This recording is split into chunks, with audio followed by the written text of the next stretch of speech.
Okay, so as I kind of mentioned there in the first section, referencing is really acknowledging other people's work. You have to give them due credit for what they've created.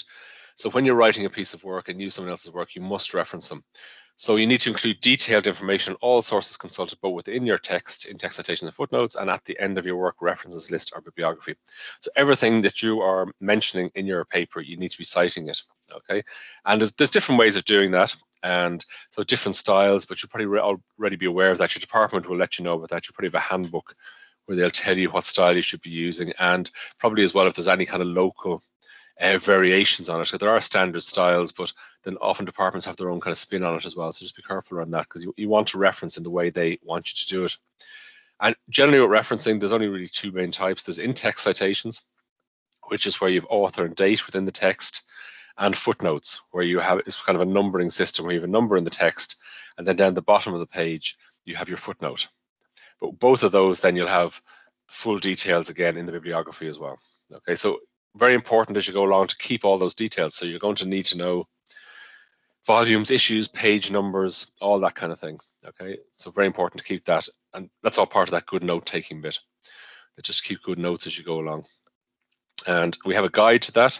So this is the Referencing and Avoiding Plagiarism guide, which I should be able to click into. It looks like this. This is in the library homepage in the guides and tutorial section and under research support. And this will bring you through the whole process. Very, very useful guide. Reasons to reference, what is referencing, avoiding plagiarism. It's kind of a bit of a repeat of a lot of the content I covered there earlier. Well worth a look at that. What referencing style? So we have a selection of different styles relating to different departments, which is worth looking at. So say they will have all their own kind of spins. Most of them are kind of Harvard of some sort or APA. Then you'll have kind of, departmental specific ones like history would have Irish Historical Studies. Law will have Oscula.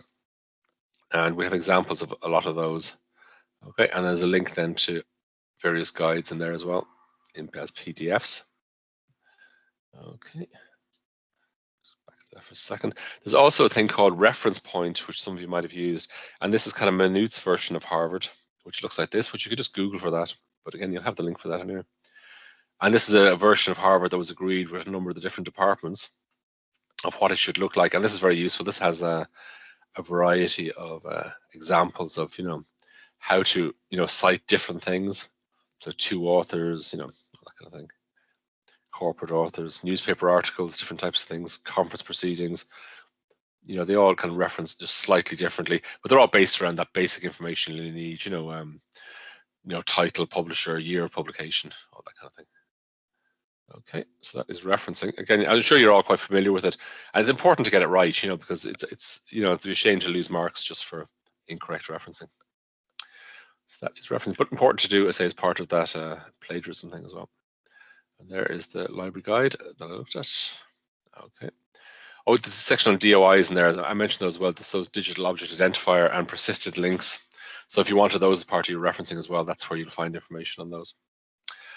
Okay, and reference management software as well. Okay. So referencing options. So when it comes to doing your actual referencing, I suppose you have a few different options. You could do them manually, which you probably were doing in your undergraduate days, and it's worth doing that because you'll develop a really good knowledge of referencing how it looks, how it looks correct. So that's important. But I think as you go on to doing a thesis, especially masters or even PhD, it's great to have some sort of a tool that you're dealing with so many references. It's nice to have some sort of a tool that'll collate them for you and then generate your bibliographies. So you could use a reference management tool. So some people use Word. There's a reference management tool built into Word where you just add your references in and then you can generate bibliographies. So that's quite good. Refworks, which you can get via library search, which I can show you that in a second. EndNote, which is probably the main one we use in Minute, and we have a desktop and an online version of that. And the idea of that is you'd have the option of having your references stored on your device, or you can also access them online and have the two of them synchronized. So you need never be without your references. You can access them from anywhere. That's great. And then Mendeley and Zotero are two that are popular as well. So I can mention those briefly as well. Though actually a lot of the advantages of Mendeley and Zotero are kind of gone now because we have that desktop version of EndNote. So you probably wouldn't really need those. Okay. So this is just in Word, what referencing in Word looks like. So you can see the little referencing tab, And there's an option there to, insert endnotes, footnotes, styles, bibliography, insert citations, and so on. And what you do is just create your bibliography, bring all your records in, and then you can start to generate bibliographies. Quite straightforward, a little bit time consuming because I suppose you're creating the bibliographies manually. You're putting the details in manually, unlike, say, the reference management tools where you can import them in directly. But still, a handy one to use. MU options, as I mentioned, Refworks, EndNote Desktop. Currently version 19 and version 20 is coming soon, and EndNote Online, and Mendeley and Zotero. So this is Refworks. So if you haven't used Refworks, you'll get access to it in the library home. Actually, I might just click into the library homepage, it'll make more sense. So the way it would work is, if you're going into library search, so I'll just go into the advanced search, click the down arrow there. So there's your search box. Over here in the menu, there's an option there for Refworks. Okay, and just make sure you're logged in for off-campus access if you're trying to log into this, so they'll know who you are. So you'd go into this no account sign up here. So I can just sign in to Refworks. Okay. Just click in there. Now, I think I'm in. Oh, hang on a second there.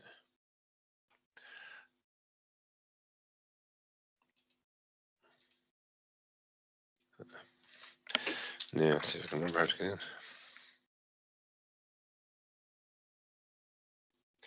Isn't working, great. Okay. This is the opportunity to skip directly to the exam. I have screenshots of it here anyway, so that's fine. So anyway, you register with Refworks.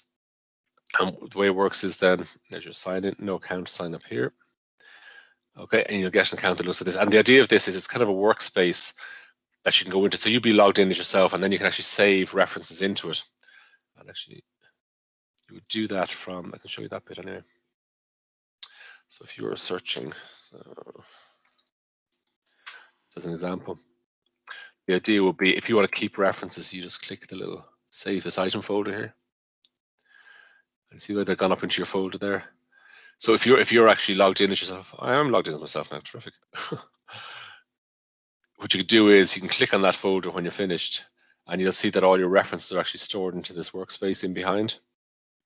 And then once they're in there, you can sort them into folders by just selecting the ones you want, assign to folder, or use that add a reference. And then you can create bibliographies from it as well. So I could select all those, create a bibliography. Okay, and it'll create a bibliography, and then I can just copy and paste that into my paper. But what I find this really useful for is just keeping a kind of a tab on, what you found. So, as you're, finding material, you can just, click them as you go along, and you're keeping them up there all the time. So you'll always have that record of your search history. Everything you found will be stored in there for you. So I say that it's not a great reference management tool. Like it's handy for that, and it does a certain amount of creating bibliographies, but not as good as the bigger reference management tools. But I just thought I'd show it to you anyway, just as something you might want to use. Okay, so that is that, and so there you are. You click your little folder and you save them. So the next one, which is probably the most important one you could use, is EndNote.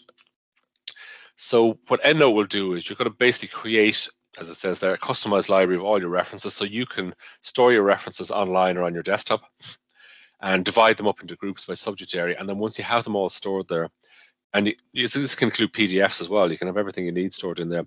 So you'll have a really useful library that you can access online or offline. But then you also have the references there, so you can create bibliographies and citations, footnotes, and so on. Okay, and you can also annotate the PDFs as well. So if you wanted to get EndNote, what you'll do is just go into the menu, the services homepage.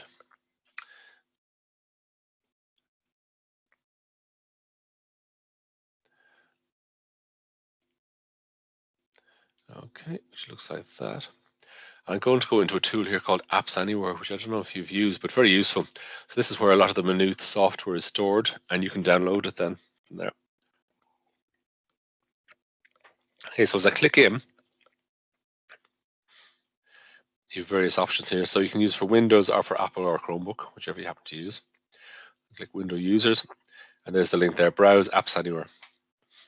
and then it'll prompt me to log in using my menu to log in. I'll just go in with that. It's now validating me. Validation successful, so that's great. And now I have access to all these different softwares. Okay. So if you're looking for SPSS or geographic information systems or anything like that, they're all in there. But here is EndNote. So you have an option there. You can just launch it on your device, or you can download it. Okay. So generally you download it. And when you download it, just to watch out, what it'll do is it'll download 2 files for you. One is a kind of a bigger one, which has the EndNote software, and there's a smaller file which contains the product code.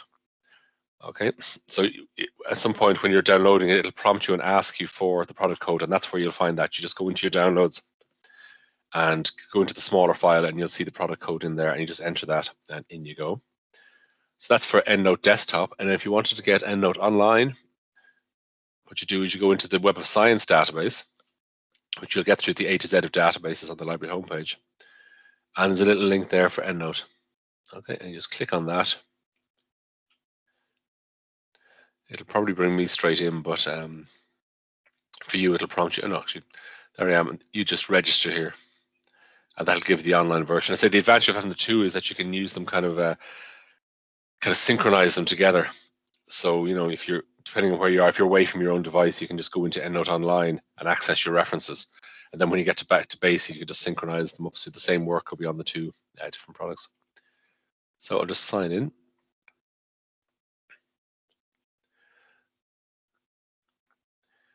Okay.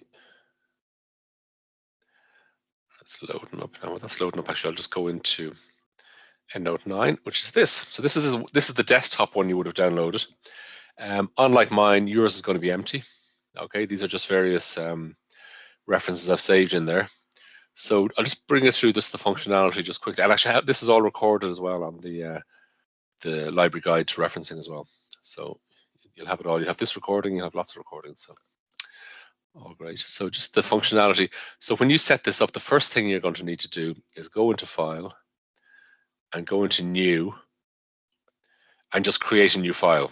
Okay, and the idea of this is the file where all your EndNote stuff is going to be saved on your device. And this is what's going to allow you to not only save the bibliographic records, but also full text. Okay, so you just name that and save it. Okay,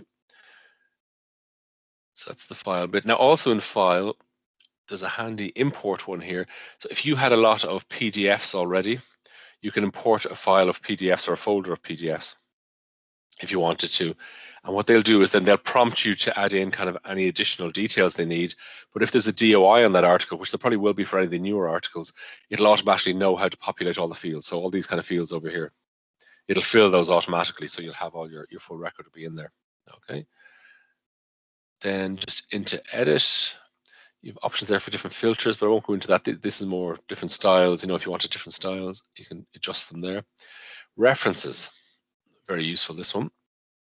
So if you want to create a new reference, now this is quite useful. This is if you wanted to create a reference manually. And this can be quite good for awkward kind of things, you know, things that you might necessarily have electronically. So obviously there's loads of standard fields, but you can also choose templates. So for example, if it was a film or a broadcast, it'll give you appropriate field names there. Personal communication, it'll give you that. You know, all those kind of bits and bobs. Maybe, you know, interviews you've done. Okay. So all the appropriate fields. And I should point as well, whether you're creating the records or you're importing them, they always have this research notes field, and that's always left blank, and that's where you can put your own notes and comments in. So maybe, you know, this article is great, this article is terrible, you know, I want a quote from these particular page numbers, all that kind of stuff. You can add into your records as well as you go along. But I'll just go back out of that now for a second.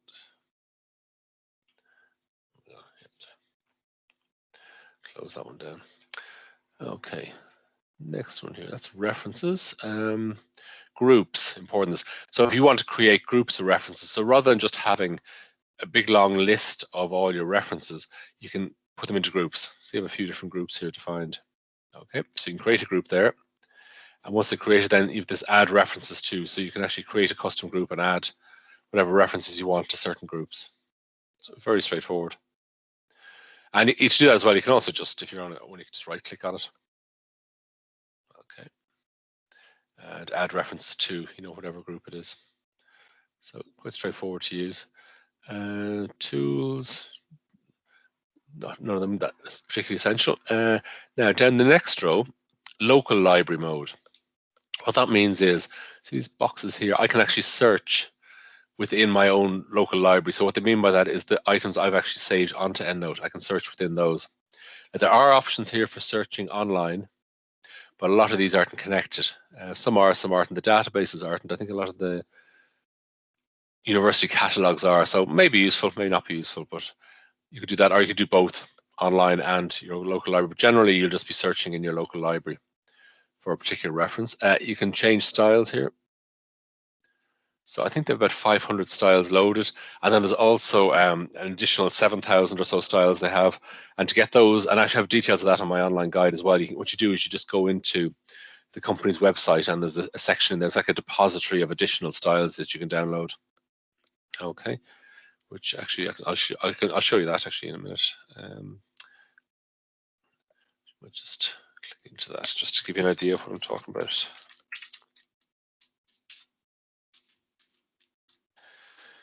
Claravat are just the company that make EndNote. Maybe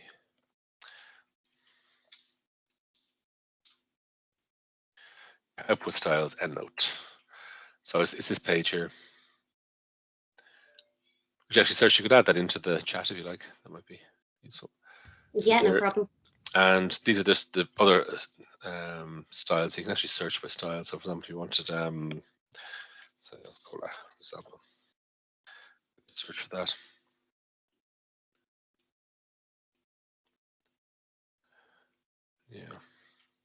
Yeah, so there it is, and I could just download that. So that's the way you'd work that. Okay, so continuing on just along the rows, that's styles. What else we got? Online search, again, wouldn't really use that. That connects to online databases, and a lot of those aren't connected.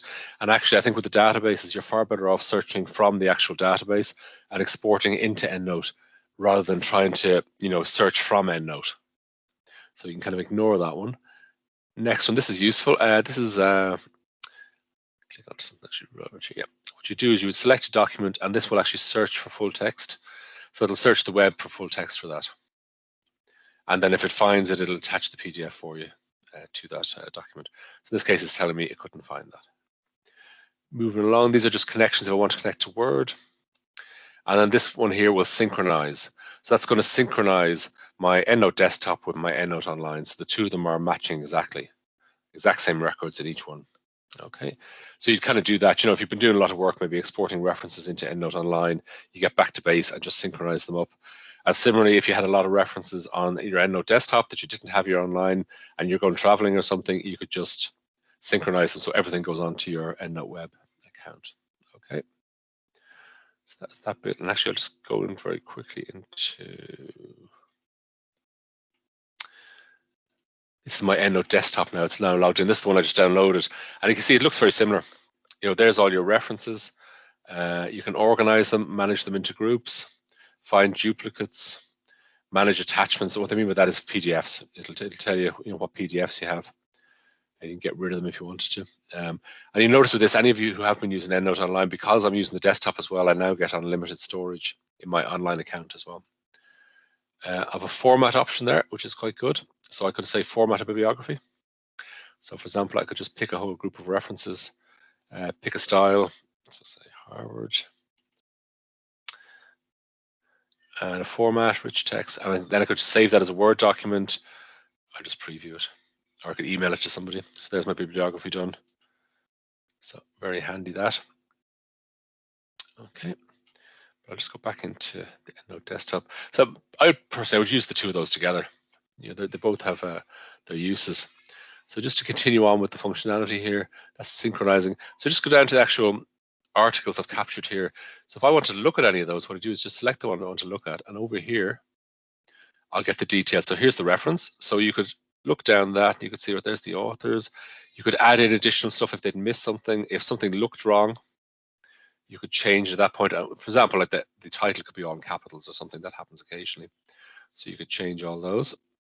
There's your link to your PDF. There's the URL from that. Okay. I can preview what it's going to look like. So that's what it looks like in APA 7th edition. If I didn't like that, I could change that over to Harvard. That's what it looks like in Harvard, or no, I don't like that. To Vancouver or something. It looks like that. Very straightforward. And it'll also then give you a link. There's the PDF, so I can go look at the PDF. So I can read that. Obviously a bit too small to be reading there. So all I have to do is just open PDF. And there it is in a nice readable size. So you can read that online. But what's great about this is you can also annotate it. So I have a little, where am I? Little highlighter pen up here. Click on that and I can just highlight sections. And then when I leave this article, everything I've highlighted will be kept. I can save it like that. And I can also add in little sticky notes if I wanted to, if I had comments to make about the article. So it's essentially like you know, with a print article, highlighting sections and writing your notes onto it. You can do all this online and then that's all saved for you. So the next time you go back in, you can look at your annotated article, which is great. You know, you're probably thinking, why didn't I have this 4 years ago? But there you go. Technology moves on. So I can just get out of this and it'll prompt me then, do you want to save it? So I don't. Okay, so that's that bit.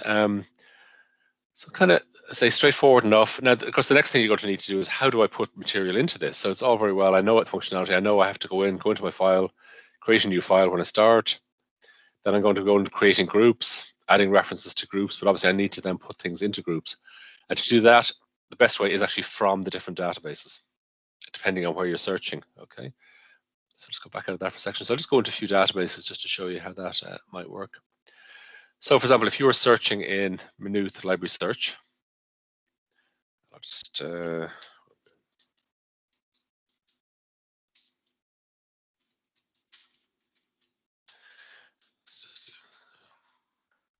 spell is always good.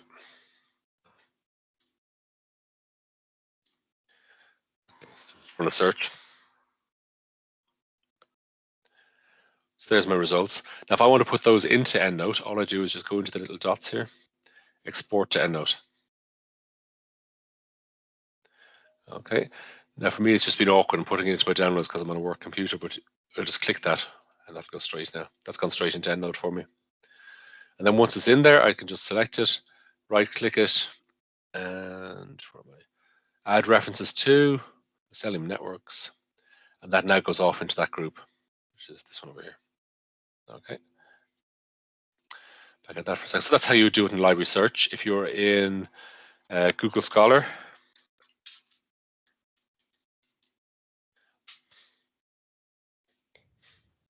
Here, I'm sorry to interrupt you, but just there's someone in the lobby waiting to come in. Will I accept them, or what do you think?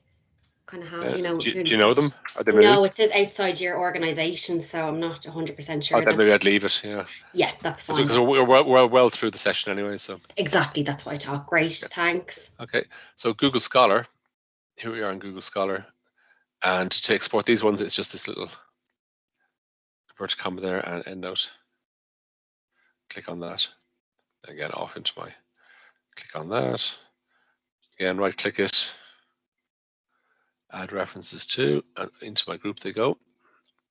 So you just keep on working on that. I'll just show you a couple of other databases because obviously you could be using a wide variety of them. What I'll do is I'll just show you a few different platforms, so you'll be kind of familiar with how to put the references in.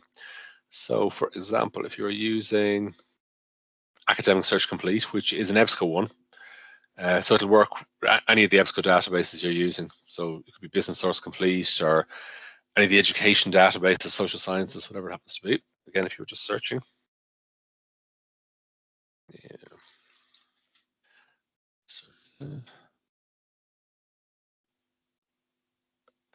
there's my results. Now, in the case of these EBSCO databases, what you do is you just click on the title and go into the actual article, and then there's an export option in there. So just export and direct export in RIS format to EndNote. Okay, just click on that, save that. So there's a separate one actually there for EndNote Web if you're sending it to EndNote Web. Okay, that has now gone off. Just zip that, that's gone into my EndNote. Again, right click it, add references to, and off it goes. Yeah. Okay.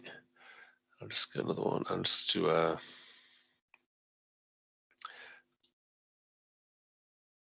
This is sociological abstracts. This is a social science one. And it's also owned by ProQuest, who also have a lot of primary sources and social science stuff, lots of different data. They do the dissertation databases as well. So you could well be using a ProQuest one. So there they are. Now for these, slightly different way, you just select the ones you want to keep. It'll click the boxes, and then it's over here, dots, all save options, and there's one there for EndNote. So you can see the pattern really. I won't bother doing this. I'm going to sign in to send that, but you just continue and they'll be sent off to your EndNote account. So there's, in every database you use, there's going to be an option. What are the ones would you be using? Maybe JSTOR, which is a good multidisciplinary one, which I'm sure a lot of you are familiar with.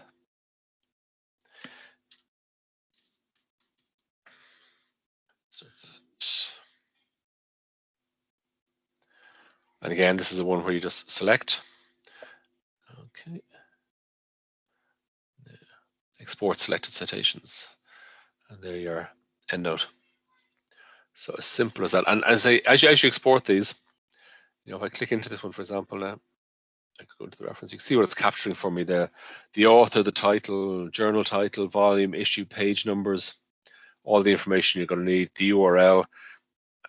Okay, it's all that. And you can see there as well, the research notes one is there for you as well. If you want to put your own comments in, you can do that. And again, I'm just going to add this into one of my groups. Okay.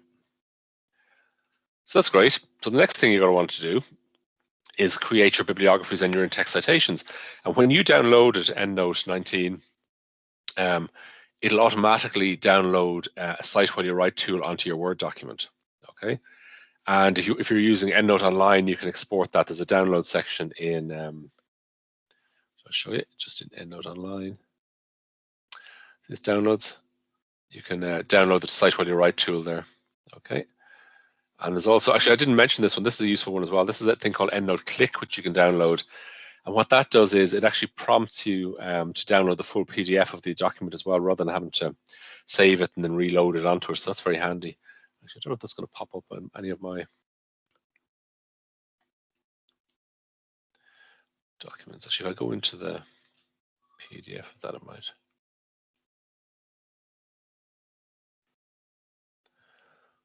So let's do it. No. And never mind. So I said, but anyway, very useful tool. This EndNote Click, so worth a while downloading that. And I say the little prompt pops up, and then it'll pull PDFs in for you as well. But the Cite While You Write bit, so you can download it yourself in EndNote Online, or I say it's automatically generated when you download EndNote 19. And what that'll do is when you open a Word document, let's go to a blank one here. There's EndNote 19.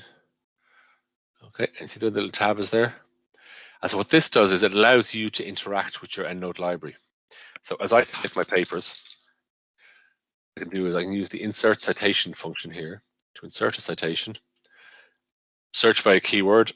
So say I wanted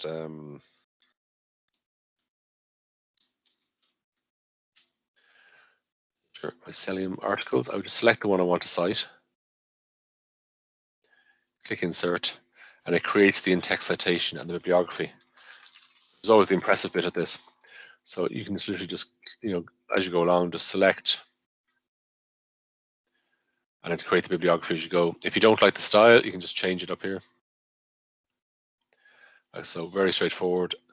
So there's some styles I have there, but there's also, you can go into this listing of other styles as well. Yeah, a few hundred more styles. And you'll notice they do them by journal article as well as by actual style.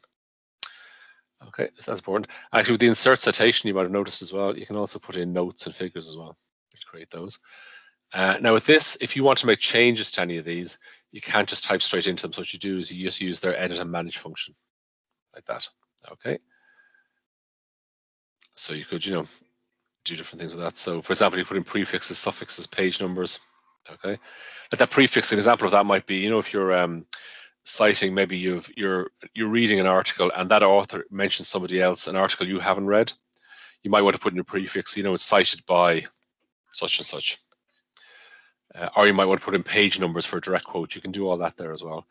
The reference bit you would use, if you say you didn't like the look of the reference, if it hadn't come out correctly, that'll bring it back into EndNote and you can edit the original reference and then it'll all just update itself. Okay, as I mentioned, the styles you can change here. Very straightforward. The conversion bit is handy. This is where you can convert the whole thing into plain text. And this is great when you're finished. So effectively what you'll do is you convert it into plain text and it'll strip all that EndNote code out of it. And then it just becomes an ordinary Word document, at which point you can do what you want with it. So if you wanted to make changes, you can just do that at that stage. And it'll save an EndNote version for you as well. So if you want to go back into EndNote at some point, you can do that as well. And actually sometimes academics like that when you're submitting a paper, they like all that EndNote code to be kind of taken out of it before you send it. So that's what you can use it for. Convert it to plain text. Okay. Other handy tools, just from in there, preferences. So if you want to change to working with EndNote Online, I just go into Preferences, Application, and I can change over there to EndNote Online. It's very straightforward, just do that. And that'll mean now I can pull references from my EndNote Online account. Okay, so you'd probably have them synced up anyway, so that is that. And actually another thing I should just want to think of it as well. I'm doing author date citations there. If any of you are doing footnotes, you can do that as well. So I do that, I just go into References. Okay, insert footnote. See down the bottom. Back into EndNote. Insert citation. Just find some citations.